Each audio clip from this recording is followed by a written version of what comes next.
Bonjour et bienvenue dans cette exploration profonde d'une vérité qui bouleverse autant qu'elle libère. Personne ne peut sortir de sa propre histoire parce que c'est ce qu'on est. Ces mots résonnent comme un gong dans l'âme humaine. Ils portent en eux le poids de toutes nos tentatives d'évasion, de tous nos rêves de recommencement, de toutes nos illusions de transformation radicale. Ils nous confrontent à une réalité que notre époque moderne nous encourage à nier, nous sommes indissociables de notre parcours. Prenez un instant pour laisser cette vérité pénétrer votre conscience. Ressentez-la dans votre corps, dans vos cellules, dans cette partie de vous qui sait, au-delà de tout mental, que votre histoire n'est pas quelque chose que vous portez, elle est ce que vous êtes. Chaque cicatrice émotionnelle, chaque moment de joie pure, chaque erreur commise, chaque leçon apprise, chaque amour perdu, chaque victoire remportée, tout cela ne constitue pas votre bagage, cela constitue votre être même. Vous êtes la somme vivante de chaque instant que vous avez vécu. Cette réalité dérange notre époque qui prône la réinvention perpétuelle, qui vend l'illusion que nous pouvons devenir qui nous voulons, effacer notre passé, recommencer à zéro. Mais aujourd'hui, nous allons découvrir pourquoi cette impossibilité d'échapper à notre histoire n'est pas une limitation, c'est notre plus grande force. Nous vivons dans une société obsédée par la transformation. Partout, on nous vend l'idée que nous pouvons devenir quelqu'un d'autre. Les réseaux sociaux nous montrent des avant-après spectaculaires. Les gourous du développement personnel nous promettent une nouvelle version de nous-mêmes. Les publicités nous murmurent qu'avec le bon produit, le bon coaching, la bonne méthode, nous pouvons enfin devenir qui nous devons être. Cette promesse est séduisante parce qu'elle répond à une souffrance réelle, le poids de nos erreurs, la honte de nos échecs, la douleur de nos traumatismes. Qui n'a jamais rêvé de pouvoir effacer certains chapitres de sa vie? Qui n'a jamais fantasmé sur une ardoise vierge, une seconde chance, un nouveau départ? Mais regardons la réalité en face. Combien de personnes connaissez-vous qui ont vraiment réussi à devenir quelqu'un d'autre? Combien ont fui géographiquement pour découvrir qu'elles emportaient leurs problèmes avec elles? Combien ont changé d'apparence, de métier, de partenaire, pour retrouver les mêmes schémas, les mêmes difficultés, les mêmes souffrances? Car voici la vérité que notre époque refuse d'admettre. Même quand nous changeons tout à l'extérieur, nous restons nous-mêmes à l'intérieur. Nos réflexes émotionnels nous suivent. Notre façon de percevoir le monde nous accompagne. Nos peurs profondes voyagent avec nous. Nos sistemas relationnels se reproduisent. L'homme d'affaires qui fuit sa vie stressante pour devenir fermier emporte avec lui son perfectionnisme et son anxiété. La femme qui quitte son mari violent pour un homme différent reproduit souvent les mêmes dynamiques toxiques. L'adolescent rebelle qui rejette tout ce qu'il a formé découvre à l'âge adulte qu'il porte en lui les valeurs qu'il croyait avoir abandonnées. Pourquoi ? Parce que nous ne sommes pas des pages blanches sur lesquelles nous pouvons réécrire à volonté.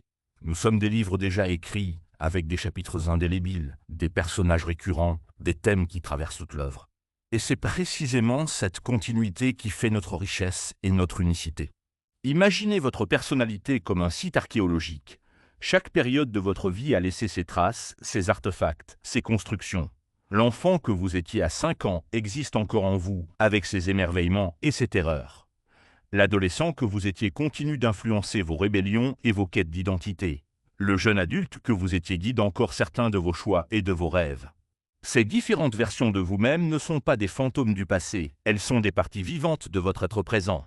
Elles coexistent, se parlent, parfois se disputent, mais forment ensemble la symphonie complexe de votre personnalité.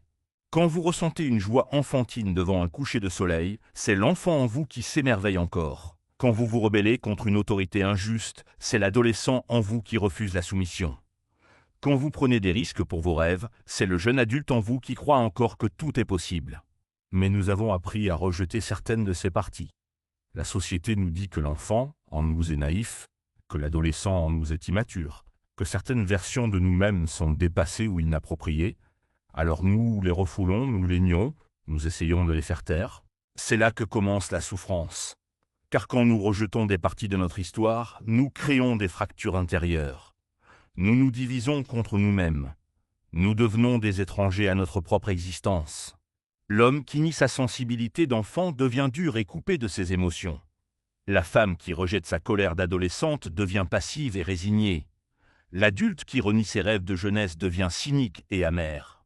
Mais voici le miracle, toutes ces parties existent encore. Elles attendent patiemment d'être reconnues, acceptées, réintégrées.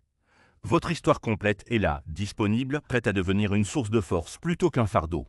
Nos blessures sont nos plus grands professeurs. même si nous mettons parfois des décennies à comprendre leurs leçons. Cette trahison qui vous a brisé le cœur vous a appris la valeur de la loyauté. Cet échec qui vous a humilié vous a enseigné l'humilité et la persévérance. Cette perte qui vous a dévasté vous a révélé la profondeur de votre capacité d'amour. Regardez les personnes les plus sages que vous connaissez. Regardez celles qui ont le plus de compassion, le plus d'empathie, le plus de force intérieure. Elles ont toute une chose en commun, elles ont traversé des épreuves et ont su transformer leurs blessures en sagesse.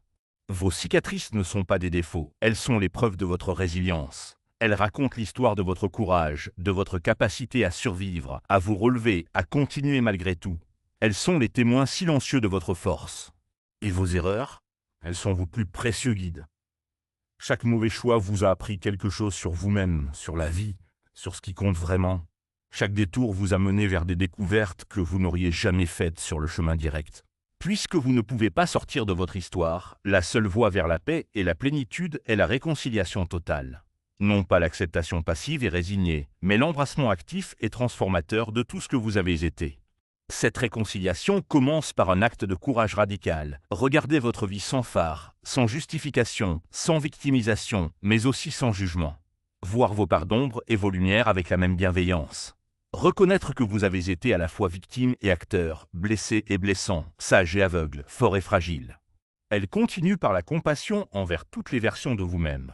Comprendre que vous avez toujours fait de votre mieux avec les ressources, la conscience et la maturité que vous aviez à chaque moment.